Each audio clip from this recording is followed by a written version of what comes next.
بیاییم که حالا درباره از این بفهمیم که علائم فشار بلند خون چیست.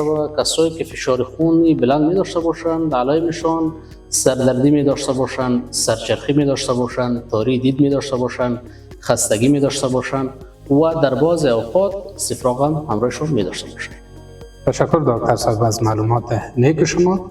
حالا درباره از این میپردازیم که آیا فشار خون خطرناک می باشد یا عوامل خطر فشار خون بلند چیست؟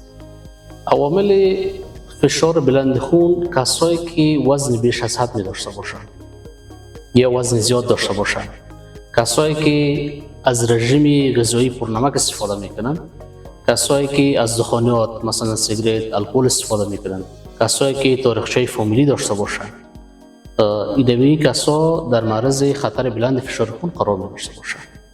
با ترکیش کلینیک زیبایی و سلامتی را در کنار هم تجربه کنید.